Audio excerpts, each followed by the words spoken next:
All right, for our last magic card, we are going to create this one here. So the tab comes out the side. It's the same one as the second version, the easier version that comes right out.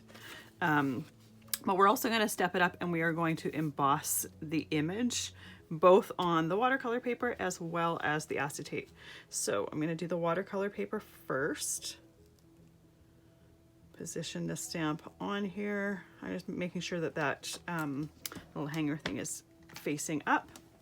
We're going to use some Versamark ink, which is the clear sticky ink that the embossing powder sticks to. And I'm actually going to stamp it twice just to make sure that I've got a nice clear impression with the Versamark. It's because the ink is clear, you actually can't see it on the watercolor paper. And because watercolor paper has a little bit of texture to it, I just like to do it twice just to make sure that I've gotten a nice clear impression. Take those magnets off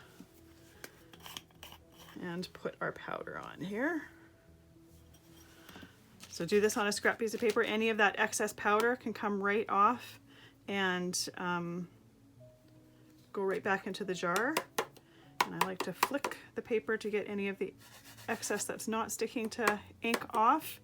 You have to take it off before you melt it, simply because if you don't, once it's melted, it's fused to the paper. Put the powder back in the jar, and I like to put the lid back on just to make sure that it's not going to get tipped over.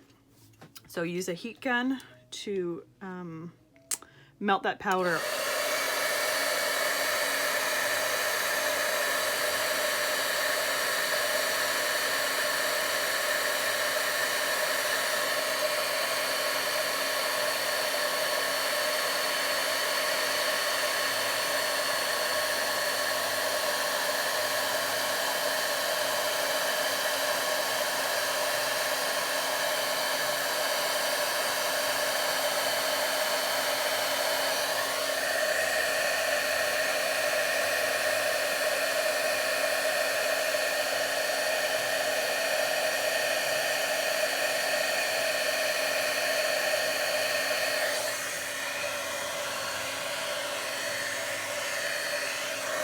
Now sometimes when you emboss, your paper can get warped. This one here is going to be glued down, so it's going to get flattened out that way. But I do like to run my heat tool behind it as well, just to heat the back of it to try to even out that warping. Some days it works better than others.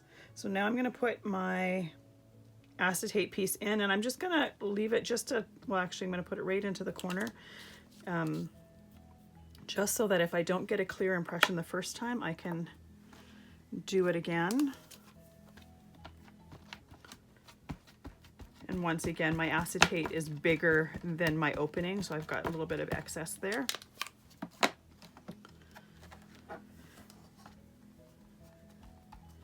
Now, I am heat embossing on acetate, so you need to make sure that you use acetate that is heat resistant.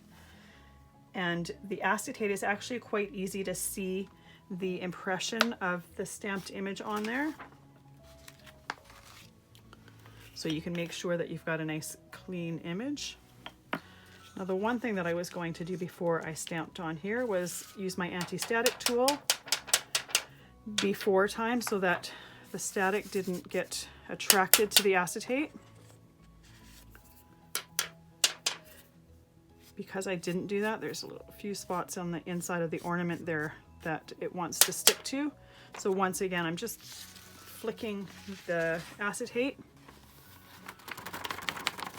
to try to get some of that off. Before I heat it, I'm going to put this acetate on a piece of clean paper just to make sure that I've gotten any powder off that I want to. If anything is still sticking, you can use a brush to help brush it off.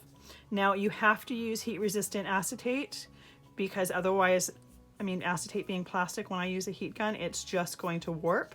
And even though this is heat resistant, if I was to concentrate the heat gun in one area, it would still warp. So I'm going to be moving the heat gun around just to kind of get as much heat to melt that powder as possible, but not concentrating it in one area, trying to disperse that a little bit until the whole image is melted.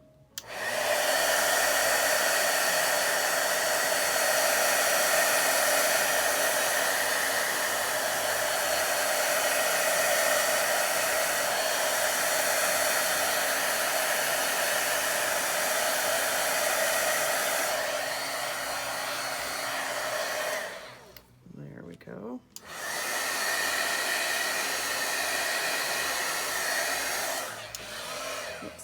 And it's really easy to see where it's melted and where it's not.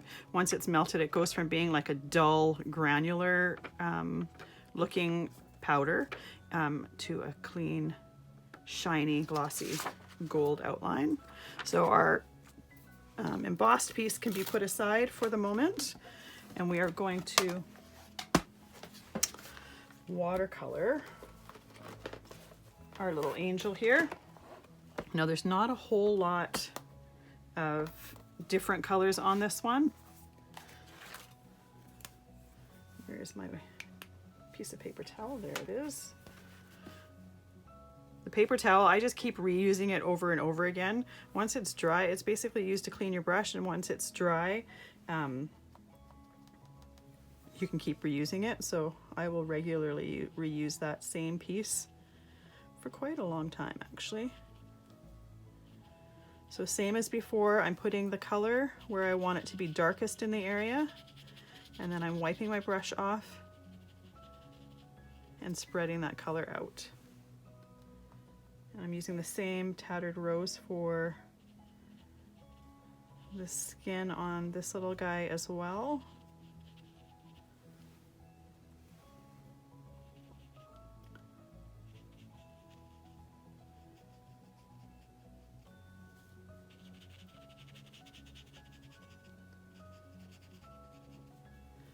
If I need some darker areas, once again, I'm just going to, after I've gone over the whole area, I'm going to tap my brush into the darker color and then just tap it in.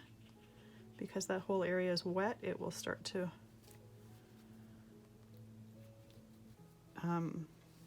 it'll start to flood or blend right into the rest of the area. There we go. So I'm going to use some scattered straw for the hair color. I want it to be darker around the head and then go lighter towards the ends of the hair.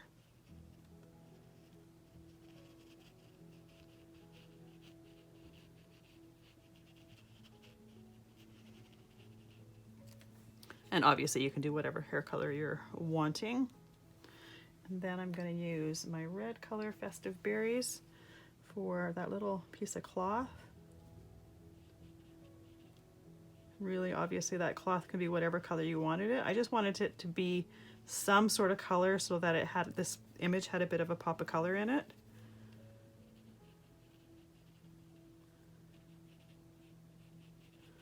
And then I chose red just because I wanted my card base to be red as well, so I wanted that to tie together. If you chose a different color, you might decide to choose a different colored card base. Once again, just so that they tie together a little bit.